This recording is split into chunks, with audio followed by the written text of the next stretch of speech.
Good morning, everyone. Welcome to the Unitarian Universalist Church of Delaware County.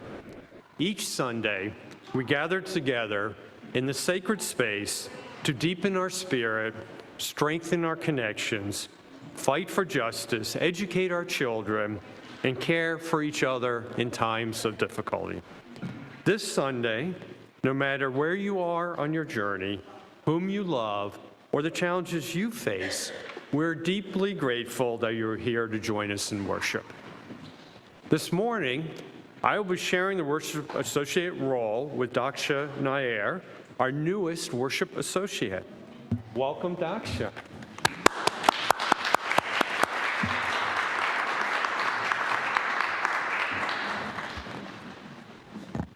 Please rise as you are able and willing to join us in singing our opening hymn, number 1018, Come and Go With Me, which is on the screen and found in your teal hymnal.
You may be seated.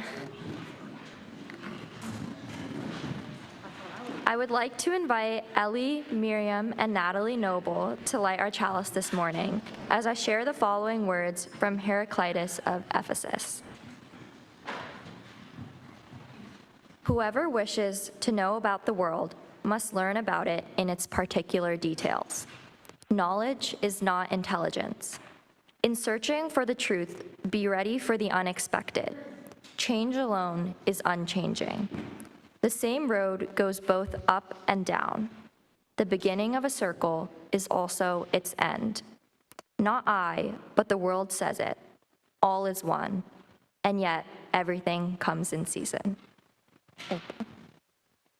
Good morning. My name is Daksha Nair, and I will be helping lead worship along with Brian O'Leary. Jeff LaBonde, our junior choir director, will be delivering our sermon, and our director of faith formation, Chrissy Bushyager, will be providing a story for all ages. We are also pleased to be joined by our choir this morning. After the service, I encourage you to greet each other and any visitors joining us today. Also, please join us for coffee in Fellowship Hall, and if you are joining us online, please stay connected for a virtual coffee hour and open your chat window now to interact with the online members. Before announcements, I would just like to give a little introduction about myself. My name is Daksha Nair, and I'm currently in 11th grade at Strathaven High School. You may recognize me from around the community or from the coming of age service that was held last year. I'm very excited to be here today as your youth worship associate, and I look forward to sharing this experience with all of you. Now, for announcements. We're almost there. The final kitchen design is in sight, and we're launching a Faithify crowdfunding campaign to make it happen. Every tax-deductible donation brings us closer to our $40,000 goal. And now we would like to invite the auction committee up to share special news about the auction.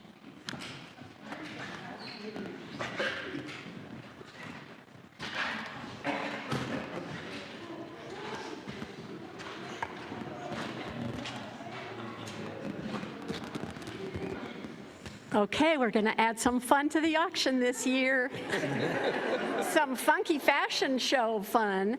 And we have a wine pull.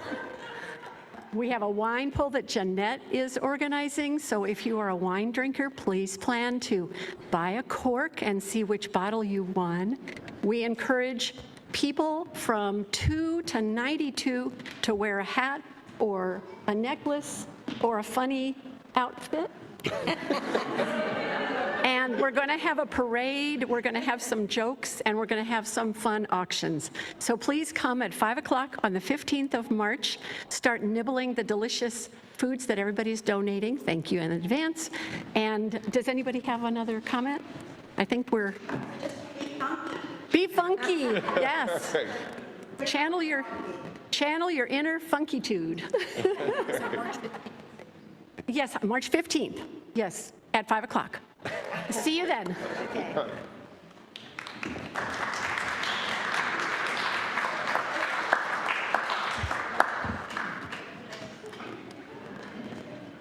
We will now settle into worship with the meditation on breathing. Please remain seated and join in singing the words on the screen or in hymn number 1009, found in the teal hymnal.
Every Sunday morning, we have a ritual that we do where we come together and drop a stone of joy or sorrow, big or small, into the water. We come up the side aisles and exit out the center. All are welcome to participate.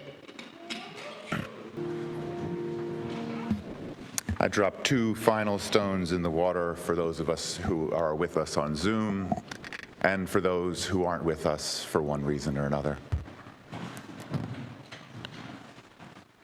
After this reading, we'll take some time in silent meditation, followed by the Spirit of Life. From Parker Palmer's Let Your Life Speak. Before I can tell my life what I want to do with it, I must listen to my life telling me who I am.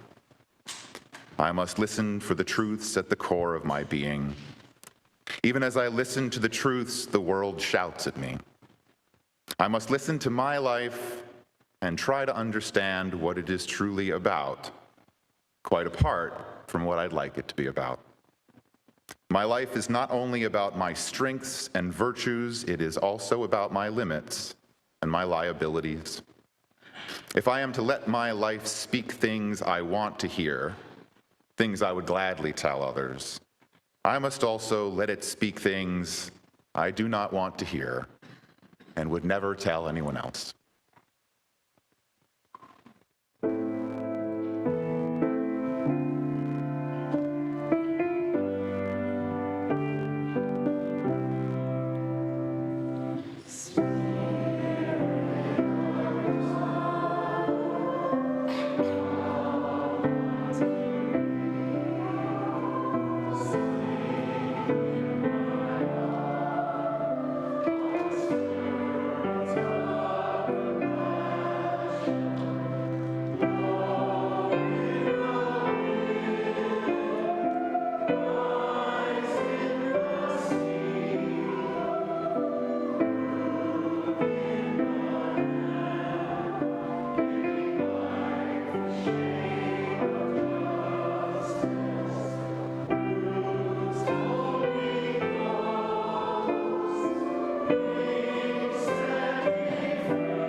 Forgot I have to come back up.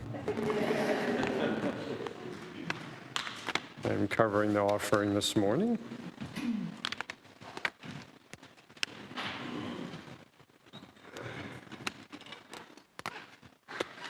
So the offering we take each Sunday is an opportunity to recommit to this place and its people. It's a reminder of that form of love we call generosity. Through our contributions, we show that we believe it is important to worship together, to help our community, and support each other in the inevitable change that sweeps over all of us. The Share the Plate recipient for February is Baker Industries, a paid workforce development program. Half of the offering will support this organization. Now, I would now like to call forward the ushers, as the offering will be generously given and gratefully received.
Good morning.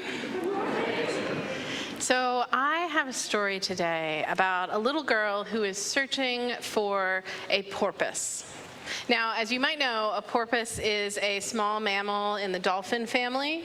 Porpoises are smaller and shyer than dolphins, but they're important for the ecosystem. So the little girl named Amira, all she wanted in the whole world was a porpoise of her very own. She imagined playing with the porpoise, swimming with it, reading its stories. Maybe, I don't know, it could live in her swimming pool. And so for her birthday, she asked her parents and her grandparents for a porpoise. She told all her friends at school that she was going to get a porpoise for her birthday. And her birthday came and went, and she didn't get a porpoise. And she was very disappointed. and she wanted some answers. So she went to her parents and she said, "Why didn't I get a porpoise for my birthday?" And her parents said, "Oh, Amira, we can't give you a purpose. A purpose is something you need to find for yourself." And she kind of looked at her parents funny and said, "You know I wanted a porpoise, right? Not a purpose. I wanted a porpoise, a small mammal in the dolphin family." And her parents said, "Well, Amira, we can't get you a wild animal for your birthday." So she went to her grandparents, because we all know sometimes grandparents give us stuff that our parents don't give us. Have we figured that out? So she went to her grandparents and she said, "How come I didn't get a porpoise for my birthday? It's the one thing I really, really want." And her grandparents said, "Well, Amira, we can't give you a purpose. A purpose is something that you might take your whole life trying to figure out. Some adults don't even know their purpose." Amira was starting to feel a little frustrated. And she said, "You know, I said I wanted a porpoise, a small mammal in the dolphin family." And her parents and her grandparents said, "Well, oh, honey, I'm sorry, we misheard you, but the porpoises belong in the wild, dear." Amira could not understand why no one would give her a porpoise. And for that matter, she started to wonder why no one would give her a purpose either. What was this thing that the adults were talking about? What even was a purpose? So she started to ask some of the wise adults that she knew, people she trusted, and over the next couple years, she tried to figure out what a purpose was. Some adults told her things like, "I don't even know how to answer that question. That's a really hard thing to figure out. Maybe you'll get there when you're older." But some adults gave her helpful responses like, "You know, a purpose is something that comes from your values. It comes from the things you're interested in, the things that you love to do, the way that you want to make a difference in the world. And purposes can change as we grow and change. It's not something that's set for all time, but it's something that you figure out based on the things you care about, based on your heroes and people you want to emulate. And you'll get there. You'll figure it out."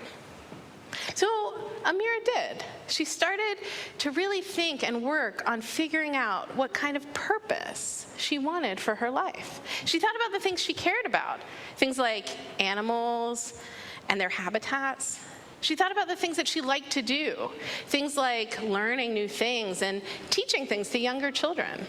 She thought about her heroes, about the people in the world that she wanted to copy. And she thought about the possibilities. What are the things that she could do to make the world a better place?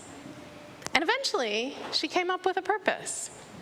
And the funny thing is that her purpose wasn't that far removed from porpoises at all.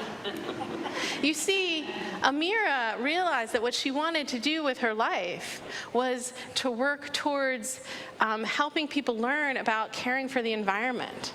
She wanted to teach others to be good citizens of the world and to care for our earth. And so that's what she did. Thank you for listening to my story today.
Thank you, Bob and Joy and the choir for all the special music.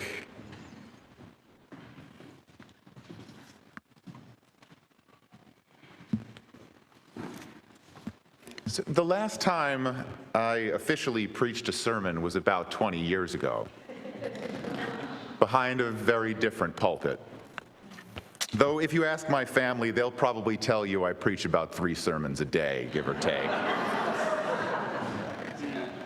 My overall goal today is to share some of the particulars of my journey and to relate them to the universal human experience of inevitable change, past, present, and future.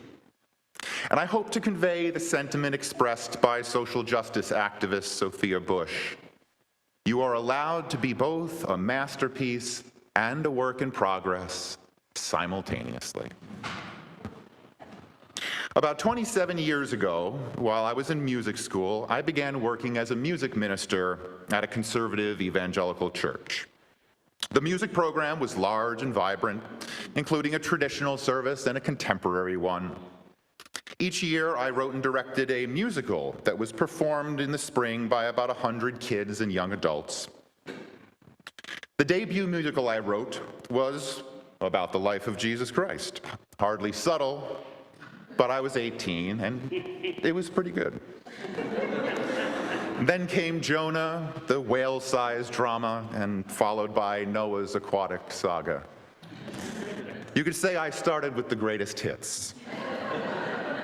Now, I need to go back just a couple more years before that because there's a twist.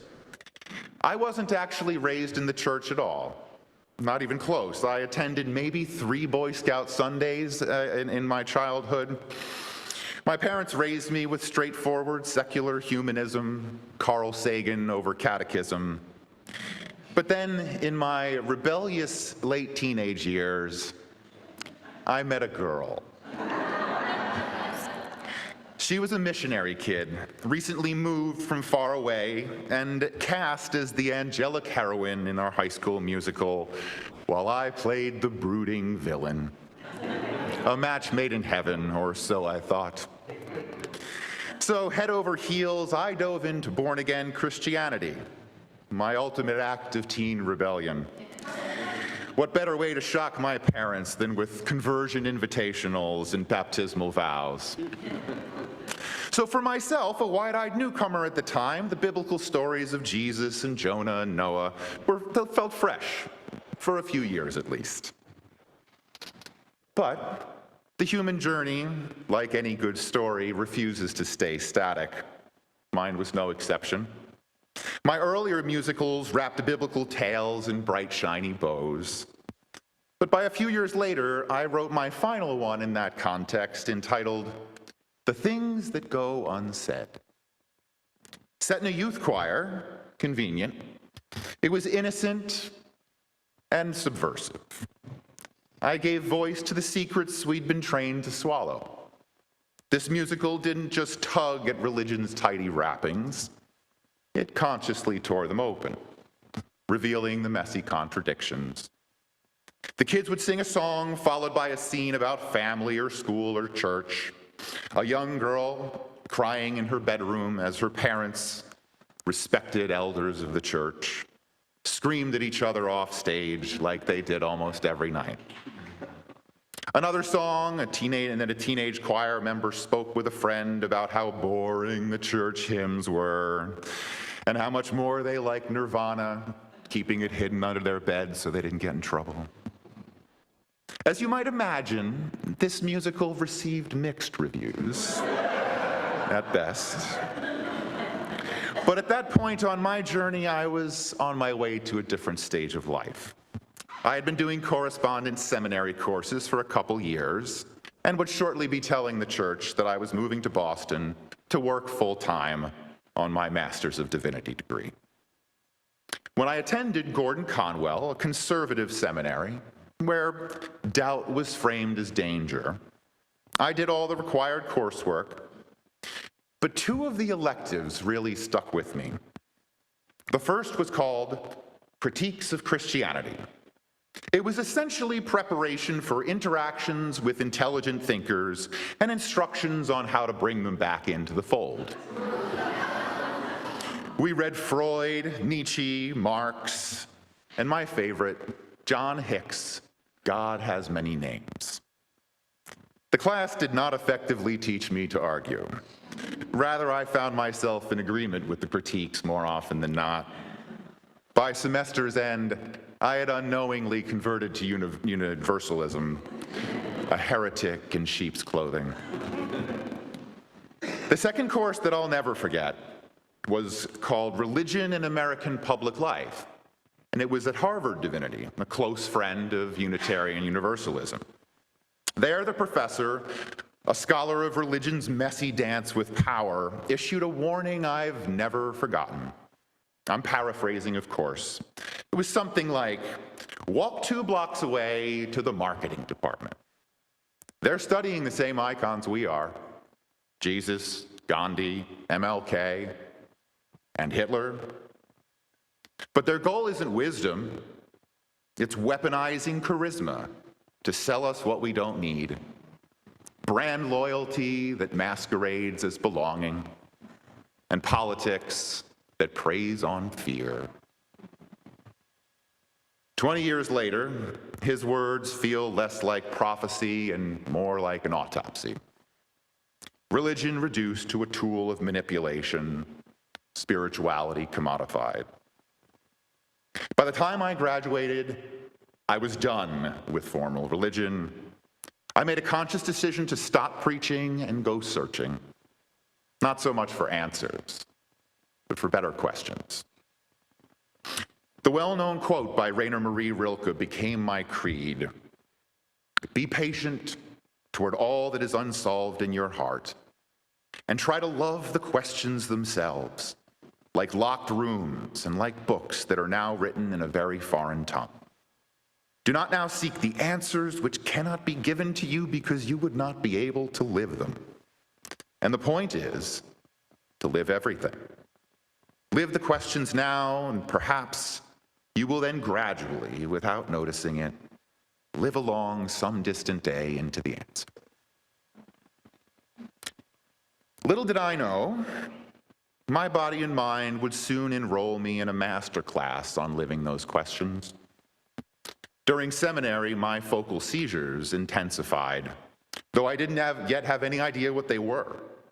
My trips to Wonderland came with surges of euphoria, this sense that some cosmic secret hovered just beyond my grasp, and I just couldn't quite put it into words. I didn't seek help. Why would I? I mistook my epileptic experience of transcendence for wellness. Neither were real, but they were real to me. Mystery so insistent that it rewired my brain, carving a path that no one would choose to travel.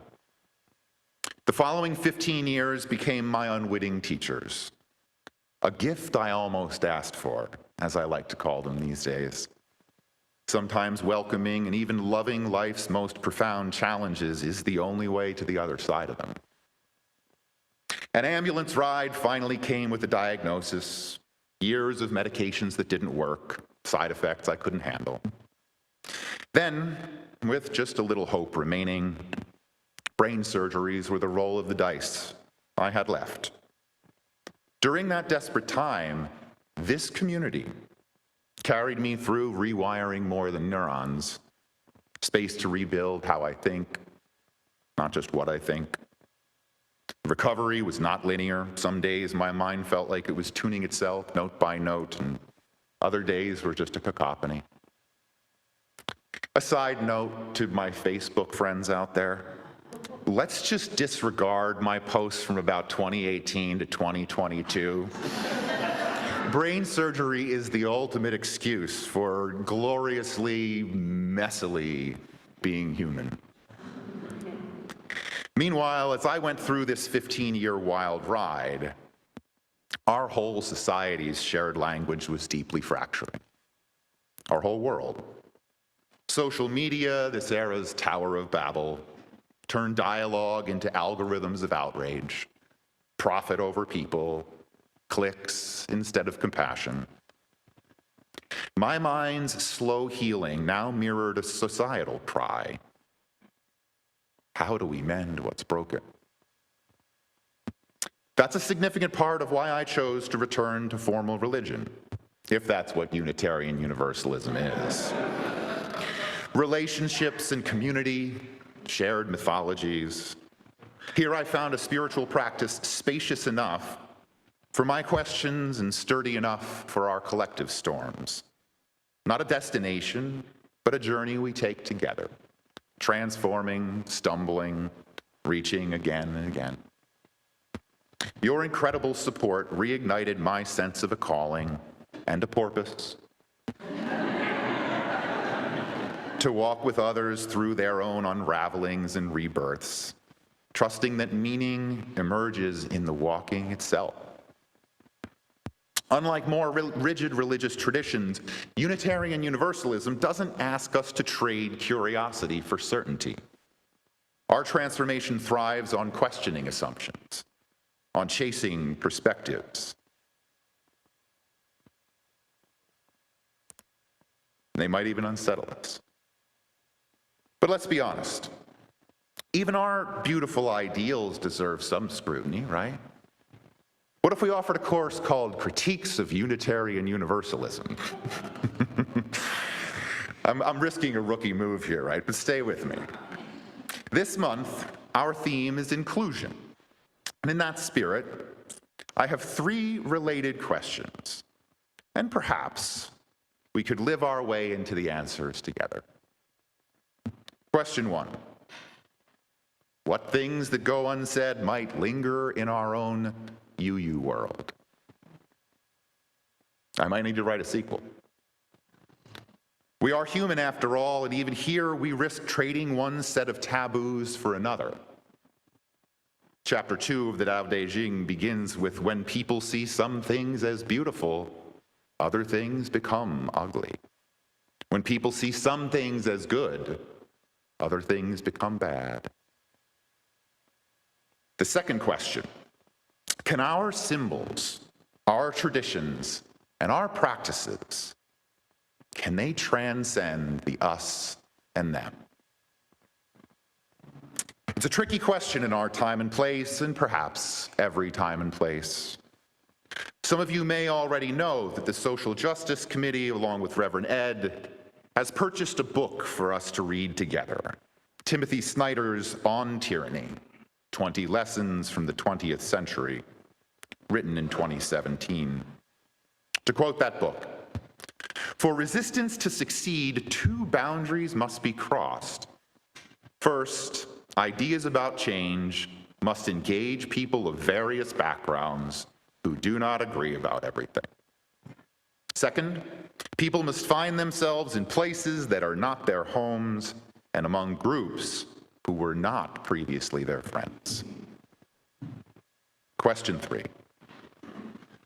Given the calculated polarization of modern American culture, how might we bridge divides rather than amplify them? Having now personally lived on both poles, not the North and the South, but the right and the left, my experience tells me that these differences are real, but I believe they are also deliberately emphasized by the powers that do not want us to find common ground. In this age of uncertainty, how do we honor our values of an interdependent web of all existence, ensuring our justice, equity, and love at the center reaches beyond the familiar boundaries, even to those who seem worlds apart? As Martin Luther King Jr. put it, love is the only force capable of transforming an enemy into a friend. Let us now rise as you are able to sing the closing hymn, which we all definitely like better than Nirvana. Number 1014, Answering the Call of Love.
would invite Daksha to extinguish the chalice as we say our benediction together. For those who come here seeking God, may God go with you. For those who come here embracing life, may life return your affection. And for those who come to seek a path, may a way be found and the courage to take it, step by step. Blessed be.